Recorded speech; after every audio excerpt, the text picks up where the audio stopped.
I thought it would be a good time for me to do a video on what the best gas mask is ever made in my opinion, and that's going to be the S10. And I have a lot of masks. It's probably about 40 or so odd masks in my collection. Some of them are old masks, some of them are newer masks, but I thought, this would be good for doing a video on, what I think is probably the best mask built, and that would be the S10, and I'll go into a bit of detail why. And also here I've got an Avon FM12, or this might be the CT12, yeah sorry, this is the CT12, and the FM and CT12 and the S10 are very similar, as you can see from there. This has got some laser outserts on it, but otherwise they are very similar looking masks.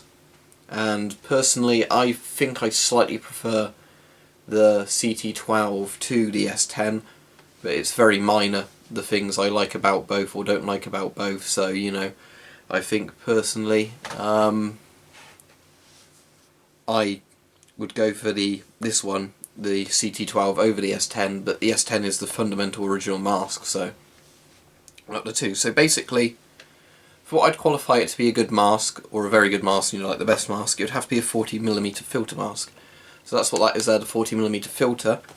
And the reason I say that is because basically you need a standardised filter for your mask to work properly, and 40mm is basically the standard sort of thing. And so we used to have 60mm filters, they're now sort of long gone. Cheek filter masks never took off and they were impractical to change, and the Scott GSR that's replaced the S10 in service is now got these sort of bayonet filter things, which are a good concept but they're not standardised. So if you needed filters cheaply or an emergency, you'd have a difficult job finding them, I'd think. So 40mm is definitely the way to go in terms of getting filters with shelf life still left on them cheaply and being easy to change over and sort of just a standardised good filter. The S10 has a drinking tube on it, which is a good feature. Obviously it means that you can hydrate yourself even in a contaminated scenario. So if I've got the two Avon masks here, you might be wondering why I've got the Israeli M15 here, and that's simply because these are both side loading. The S10 by default always has the filter on the left cheek for basically a right-handed shooter, but the CT12 and FM12 let you swap the filter onto whichever side you want. There's this bit here that's an airtight seal that you can unscrew, which is like an additional voice diaphragm for a radio, and then you can install a filter on which side you want, or you can have dual filters on it. So that's what that does. So that's pretty practical. If you're left or right-handed, that mask's basically ambidextrous. You can set up as you want. Both are quite comfortable, but this has got the sort of mesh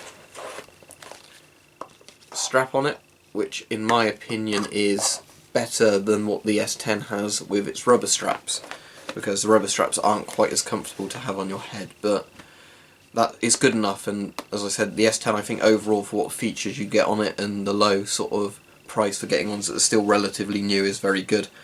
So the reason I got the Israeli M15 is that the filter port's underneath there, and like some of the other masks, like the Draeger mask that the Germans used to use and sort of some of the Warsaw Pack copies, having the filter here is quite good.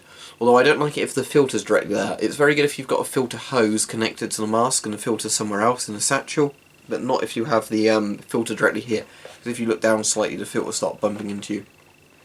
But again, this has a lot of the features the S10 has. It's compatible for installing with a drinking tube.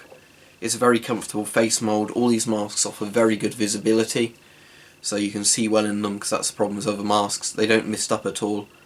But I think the S10 in general, because of how easy it is to get one relatively cheaply, and it takes 40mm filters, and it's just an overall good comfortable mask, gives you good vision, and it worked very well. That's probably the best gas mask I think ever built, the Avon S10.